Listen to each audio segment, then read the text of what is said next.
and the nurse freaked out, and she pressed the red button, and then all these nurses came swarming into my room, and everybody was trying to do like 20 things at one time.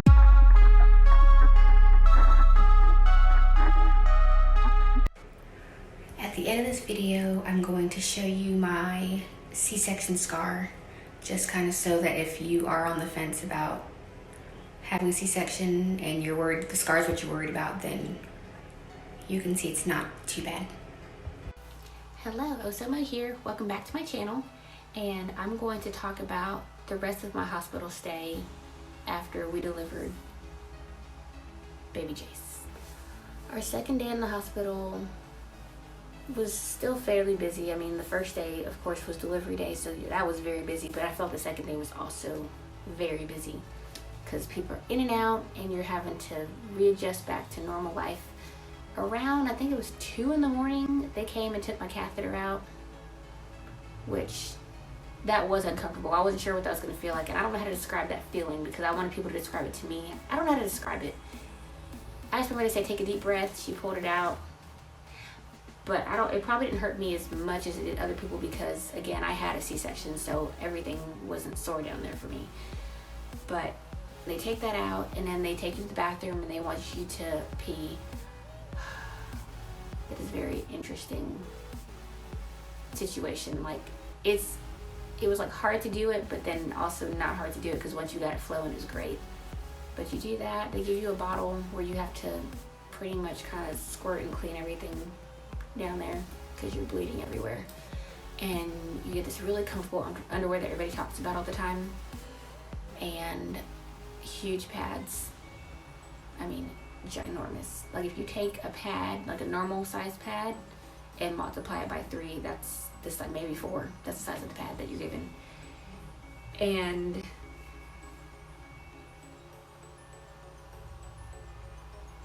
they stand there pretty much and wait for you. Now, one misconception that was given to me, and I mean, maybe some hospitals do this and maybe they don't do this anymore, like, I don't know, but I was always told that they're gonna watch you poop, like you have to poop before you leave the hospital. I did not have to poop before I left the hospital. I was able to take my stool softeners and all my other medications and just go home and handle that at home. Something that was crazy that was going on with me was my shoulders were super, like they were cramping, they were spazzing out. It was hurting. And if we go back to when I was told you in the last video that I was holding baby Jace like this all night, I believe that had a lot to do with why my shoulders hurt. It was everything from like here in my neck all the way down through my shoulders here. They told me that it was gas and it was natural, it was normal. So they brought me ginger tea to drink.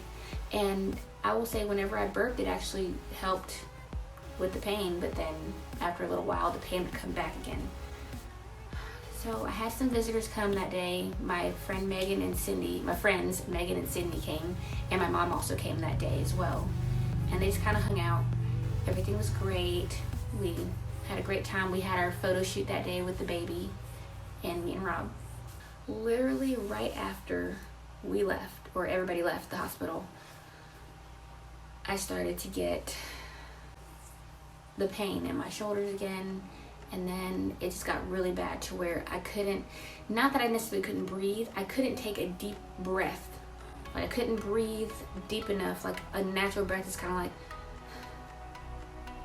I couldn't even do that. I could like do like a very little breath because it was so sharp. The pain that I was feeling here was so sharp. I couldn't do it. So it freaked me out. And I started crying, and the nurse freaked out, and she pressed the red button, and then all these nurses came swarming into my room, and everybody was trying to do like 20 things at one time, and they're like, we're just concerned, you're not breathing, you can't breathe, da da da, because I said I was having a hard time breathing, or I actually said I can't breathe. I probably should have picked better words, otherwise I wouldn't have gone through all this chaos. So they get the on-call doctor in there, and then there was this other guy in there, but I don't remember who he was. I don't remember. I think he had something to do with breathing. They had to come and do like an x-ray on me, or it wasn't called an x-ray, but I can't remember what it was called, to see how my lungs were doing. They were checking my lungs. I mean, they said all my levels were fine, and they were trying to calm me down. Like, I was trying to be really calm. I don't know what it was. I don't know what I looked like on the outside, but I know I was crying a lot. And I finally got to the point, and I was getting really frustrated because I felt like nobody was listening to what I was trying to say. I was like, I'm not saying that I can't breathe. I'm saying that this all hurts so bad that I can't take deep breaths in. Like, it's a sharp pain when I try to breathe. And at that time, Rob was massaging my shoulders, and I was like, as him massaging my shoulders is helping the pain and helping with the sharpness that's going on here. Another frustration that I was having is I don't like needles. So they pulled my IV out because everything was fine. Well, they had to put another IV back in me when all this happened because they were trying to pump me with medicine. And when it's hard finding veins on me because I think because I'm so small and I'm so cold, like I don't know why, it's just very hard to find veins on me.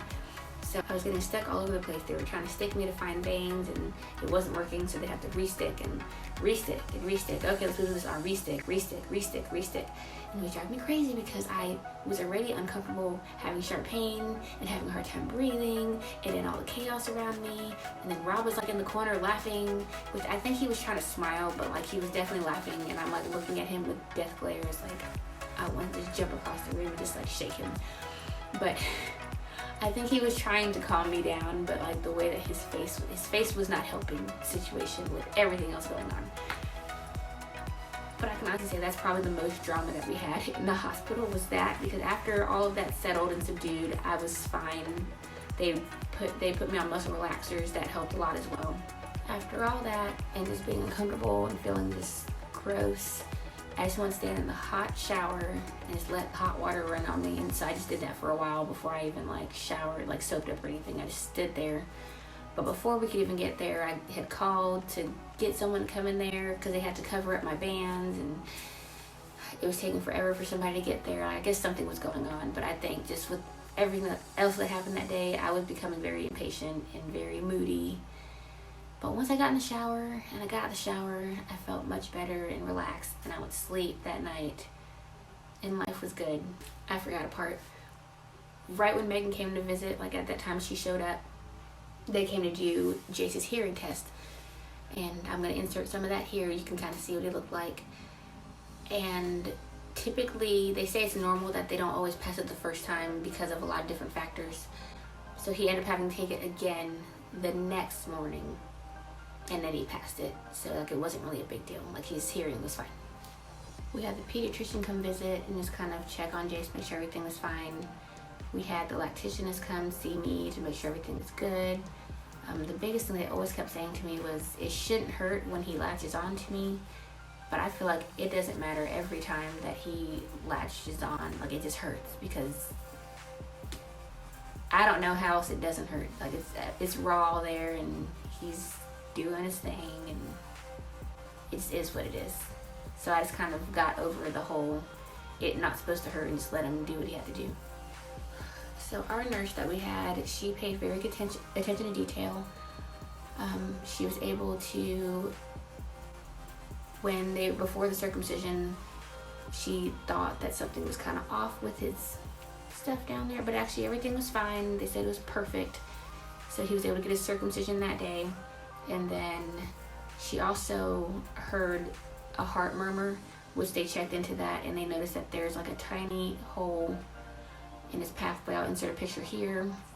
Basically, with that hole being there, the blood can either go where it's supposed to go or it can go into the lungs, which you don't want that to happen because if too much blood gets in there, then that's when you get congested heart situations. But apparently that seems to be a very common thing because in my family on both sides, it seems to have happened. In Rob's family, his niece, they just discovered it in her and she's in first grade now. So it seems to be a common thing, and like it's supposed to close up on its own, which it has started growing tissue around the hole. So they're kind of seeing a good side that it might close up. But as of right now, we're not too concerned. We're just monitoring it. We're not too concerned about it. So my doctor that actually did my C-section, he finally came in and he was doing his rounds and asked, do you want to go home today or do you want to stay another night? And I looked at Rob and I was like, you want to go home today? So that's exactly what we did. We went through all of our exit paperwork. They came in and did an instructional situation on the car seat and what it looked like. and how to use it and what should be in it, what should not be in it, all that good stuff. And then we scheduled our first doctor's appointment so they could check his circumcision the next day. And everything was great. And that was the end of our hospital stay. And I don't want to do it again. I'm just kidding. It wasn't that bad, but I can say, compared to some other stories I've heard, we had a pretty easy pregnancy, pretty easy situation. Life's good. Hey guys, so this is my C-section scar. It's kind of like embarrassing to show, but it is what it is. This is about 2 months after having my operation. It doesn't hurt. Everything's fine. I don't have anything that's restricting me. I will say that in the weeks prior to this, definitely be careful if you're gonna start doing some exercises. Try to do some light ones, or if you're even doing heavier ones, make sure that you just know your limit. Like there were some exercises I was doing where I knew planks, and I just would do the planks I could do, and if I couldn't do it, then I just would stop, because you want to take care of your incision. Thank you so much for watching this video today. If you liked what you saw and what you heard, please be sure to like, share, and subscribe to my channel for more content. And I'm gonna go tend to my crying baby. Thank you for watching this video. Subscribe. Bye.